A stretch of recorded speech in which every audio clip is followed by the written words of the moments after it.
عندي شغف بالشعر. ف يعني حتى مرة عملت مسابقة للغناء، بس كنت فيها مخرج. والله ما فهمت شيء بصراحة، بدت المسابقة وانتهت وانا ما فاهم شيء، لكني مخرج. ما ما ما, ما عندي تماس بالفن. الفن إلى ناسا، الفن إلى ناسا وإلى نقادة. لكن بالشعر لا، الشعر ممكن أنا أنتقد، ممكن أشوف حالة سلبية أقدر أصححها، ممكن أقدر.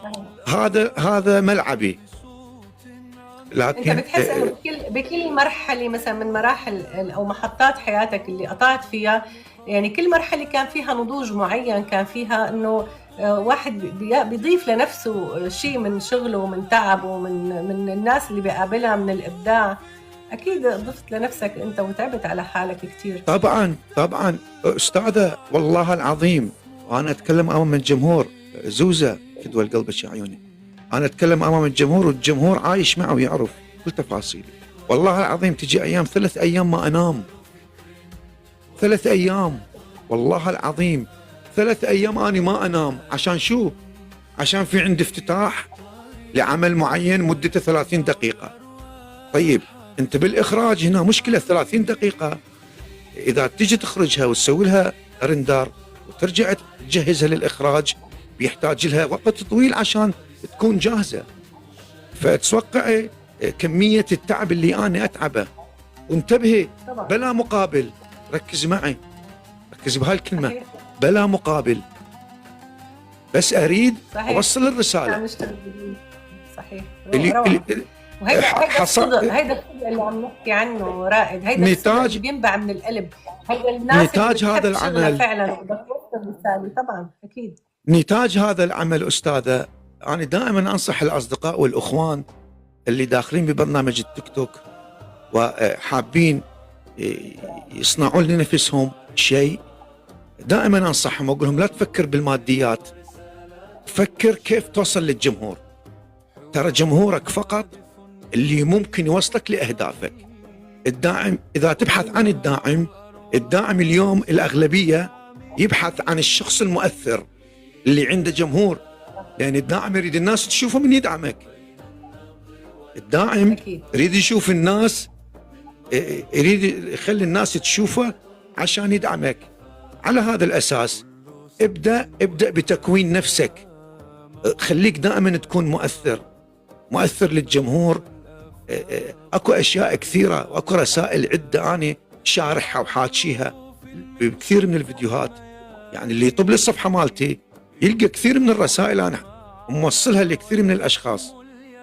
فخليك مؤثر، هو الداعم يجيك بالضبط. فنتاجي اني هو هذا الجمهور الموجود ما شاء الله تبارك الرحمن.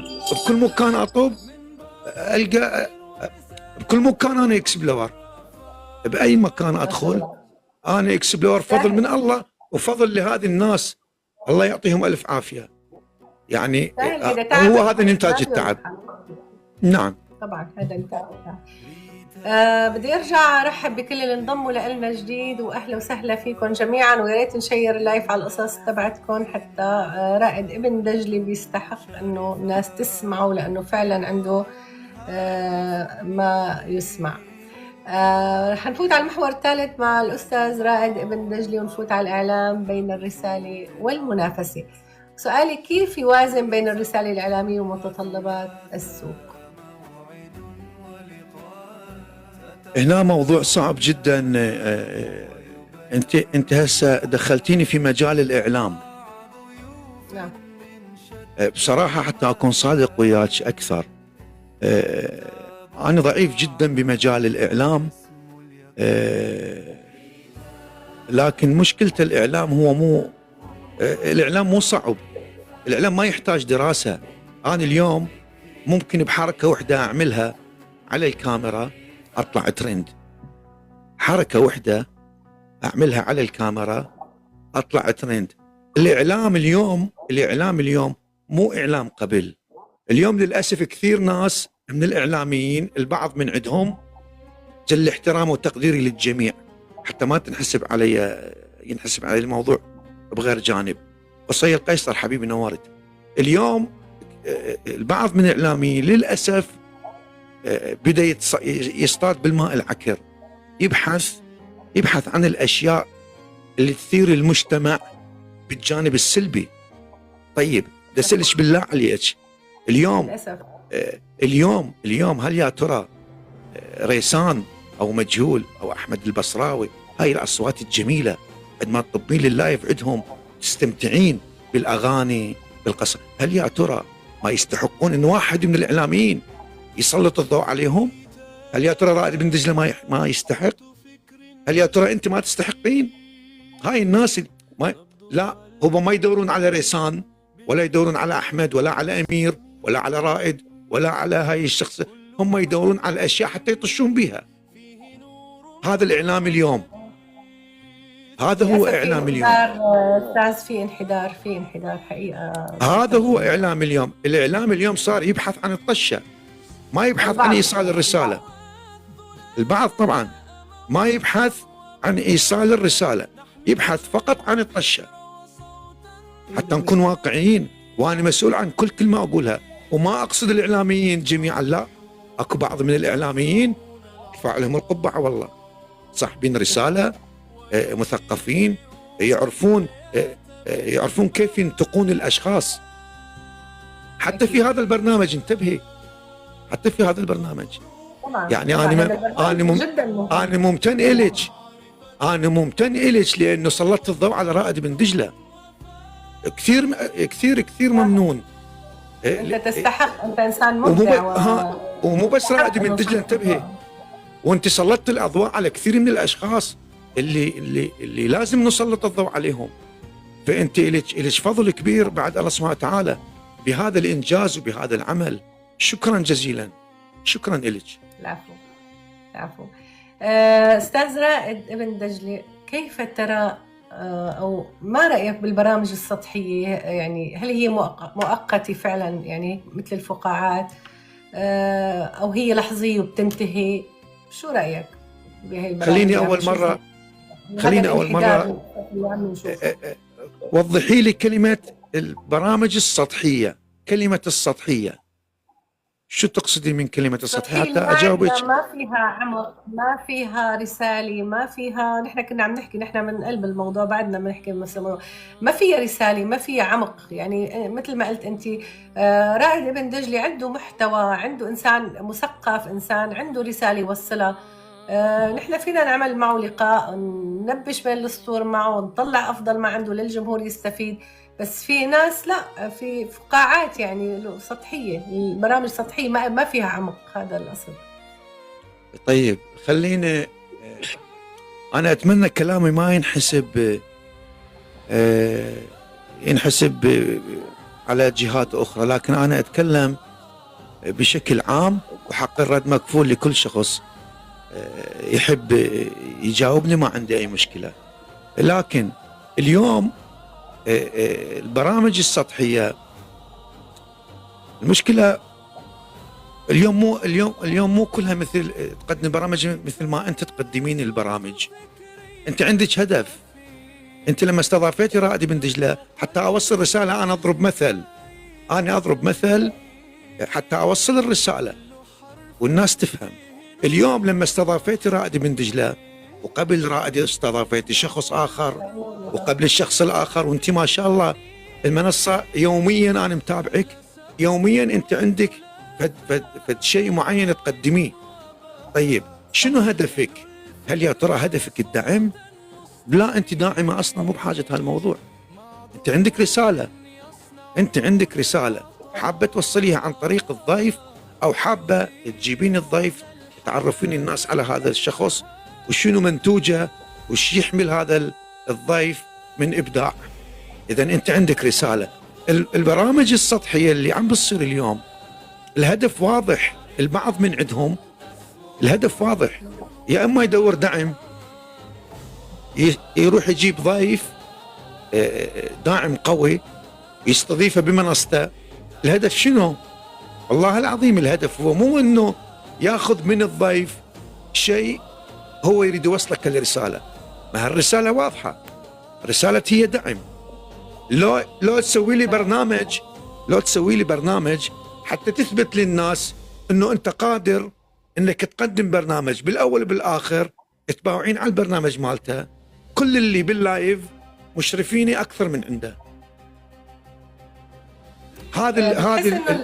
بتحس انه الاعلام نضال ثانك يو، بتحس انه الاعلام صار يصنع الانفعال اكثر من الراي؟ يعني صار انفعالي اكثر ما هو راي، طبعا اكثر ما هو طبعا رساله. الاعلام كارثه، الاعلام كارثه، مشكله. حتى المو اعلامي صار دخل بمجال الاعلام، هو مو اعلامي لكن دخل بمجال الاعلام بدون دراسه، بدون فكر، بدون ثقافه، بدون وعي. دخل في مجال الاعلام وتلاقيه كاتب على اسم الاعلامي الفلاني الفلاني، بينما اذا تجيني الحقيقه مالته هو مو اعلامي اصلا. طيب من وين جبت الاعلام وكيف دخلت للاعلام؟ ما تعرفين. يقول لك نزلت منشور اني وطلعت سويت لقاء مع فلان، وانت دا تشوفين بعيونك والجمهور دا يشوف. كثير من المشاهير بدون ذكر اسماء، كثير من المشاهير اليوم اشوفهم داخلين في مجال الاعلام. صحيح، عم نلاحظ هيدا الشيء كلهم، انه فنانين عم يتجهوا باتجاه اخر. بس بدي لك شغله، الفن الحقيقي بيعيش بالذاكره، ولكن الفن السطحي رح يبقى فقاعات ويطير بالهواء. فقاعات بالنسبه لي واليك، انتبهي، فقاعات بالنسبه لي واليك وبالنسبه للجمهور المثقف الموجود معانا فقاعه، بس بالنسبه للناس اللي تبحث عن خالف تعرف ما راح يكون فقاعه. هذا وباء. انا اعتبر هذا المحتوى انا اعتبره وباء، لان هذا دا يؤذي المجتمع. هيدي مهمتك ومهمتي، ان نوجه المشاهد كيف يسمع، كيف يفكر، مش بس كيف يتفاعل. لانه هلا الناس كلها عم باتجاه كيف يتفاعل. الجمهور بدهم تفاعل، ما بدهم حدا يسمع يفكر، بدهم دائما انه جمهور متفاعل معه. هيدا شيء خطير يعني الحقيقه، لانه الجمهور عم يتفاعل بدون ما يفكر، يعني بس انه هو على كارثه قامت الدنيا وقعدت وما عارف شو فيه، بس خلص انه هيك. صديقي، لو انت اعطيتك اداره قناه كامله، شو اول شيء بتغيره؟ او اول رح تبدا بشو؟ هل رح تبدا من الانسان، من الاجهزه، من الشاشه؟ شو بتبدا؟ أهم شيء إن صوتي يطلع نقي. أول شيء أفكر بصوتي كيف يطلع نقي، يوصل للمتلقي بنقاوة بحيث ما يخدش السمع. أول فقرة يعني. بالضبط. هذا المايك كيف أوصل من خلال هذا الهيدفون أو الفانتوم، كيف أوصل صوتي النقي للمتلقي حتى ما أزعجه من هو يسمعني. هذه أول حركة. بعدين وراها كثير أمور هناك تترتب على هذا الموضوع. جميل. رح ارجع ارحب بكل اللي انضموا. نضال نورت، واهلا وسهلا بكل اللي انضموا لنا جديد، وبنكمل مع المبدع رائد ابن دجلة، وندخل الى المحور الرابع، الشعر والذائقة الفنية. متى اكتشفت انك متذوق للشعر استاذ رائد؟ والله أنا هذا الموضوع من زمان، يعني حتى إخواني وأصدقائي المقربين عندي بالواقع كان دائما كل ما عندما أقرأ أمامهم كانوا يصفقوا لي ويشجعوني. وبالإذاعات اللي كنت أقدم فيها برامج أيضا كن من فقرة من فقرات برنامج ليل وسهر، أيضا كنت أقرأ نصوص شعرية. يعني أي واحد بيكتب خواطر وأحاسيس ليل وسهر راح يطلع لكم أنا اللي هو رائد السامرائي، موجود على اليوتيوب، موجود على الفيسبوك، موجود بكل مكان. كنت داخل بهذا الجو. عبد الله اللي موجود معنا على الكومنت هذا أقدم واحد كان معاصرني بهذا الموضوع قبل 15 أو 14 أو 13 سنة. ف يعني من قلت لك دخلت التيك توك أنا جاهز، يعني ما تكلمت من فراغ، فعلا أنا كنت جاهز. يعني المكسر كان موجود، ما أحتاج مكسر، الأداء موجود، كنت أفتقر فقط للجمهور، وكنت فقط أريد مساحة. إجاك الجمهور، اجتني المساحة، بعد المساحة إجاني الجمهور، الحمد لله والشكر. هل يوم خفت من بيت شعر؟ يعني حسيت إنه الكلمة أقوى من الرصاصة وعن جد خفت ايه ايه وحملت ايه وحملت مسؤولية إنه لازم وصل الكلمة بمطرحها. نعم نعم، في بعض القصائد او النصوص الشعريه فيها رسائل عميقه جدا. لابد ان نكون حذر بقراءه هذا النص، لان ممكن كلمه واحده تغير معنى الرساله. فاكيد اكو بعض القصائد اكون حذر من عندها، لربما اكون خائف بقراءتها. صحيح، لأن فعلا أحيانا الكلمة أقوى من الرصاص. معك نعم. 100 أتفق معك أكيد بهذا الكلام، وأتفق وبشدة كمان أستاذ رائد. بدي أسألك عن الإعلام، وبنرجع على الإعلام مرة ثانية. برأيك هل الإعلام فقد لغته الشعرية؟ اليوم يعني بحس الناس مثل ما حكيت قبل شوي حضرتك انه صار يركض ورا اللايكات، يركض ورا خلاص احنا المفروض يعني بعد نهتم كثير بلغة الروح. يعني لغة الروح لأنه استثنائية. ايوه انا اعرف بعض الاعلاميين شو يعملون، يجلسون بلايف ببرنامج بين السطور، وممكن هسه يسمعوني او يسمعوك او يسمعونا احنا جالسين نتكلم. هنا الاعلاميين ينتظرون شو وقت رائد من دجله يتكلم كلمه لربما هي تسيء لبعض الاشخاص، وانا ان شاء الله بعيد عن الاساءه، او ينتظرون من عندك انت امتى تتكلمين كلمه ممكن يحصلون بيها طشه. هذا مو اعلام، انا هذا ما اعتبره اعلام.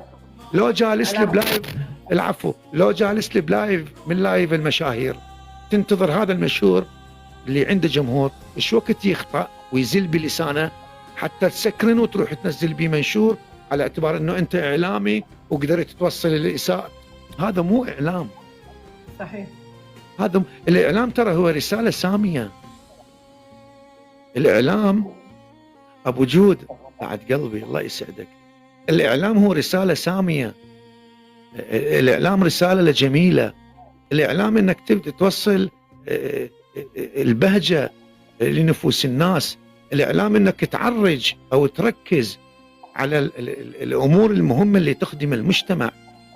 الاعلام اليوم اصبح يعني مع احتراماتي للسامع، اليوم الاعلام اصبح سينما بالمجان. طب واضحك، طب واحكي، طب واتكلم والى اخره.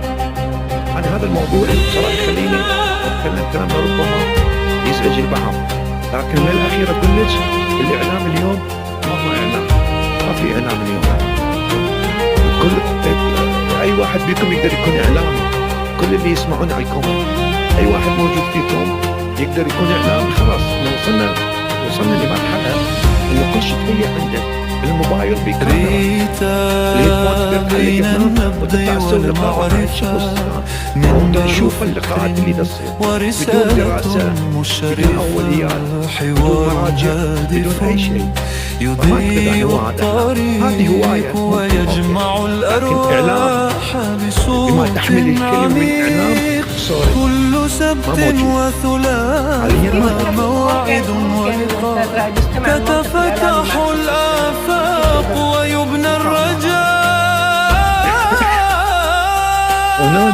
ضيوف من شتى الميادين يكتب المعنى ويسمو التوافق الفكري ما بين الشخصين هو ممكن تقدرين تخلقين بين الطرفين والشغل.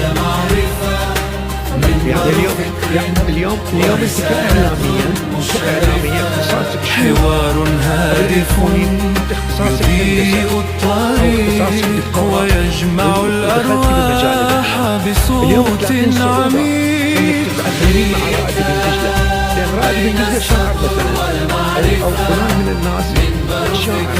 لما تجين تريدين ما عندك خلفية عن الشعر، راح التوافق ما بينك وما بينه راح يصير ضعيف.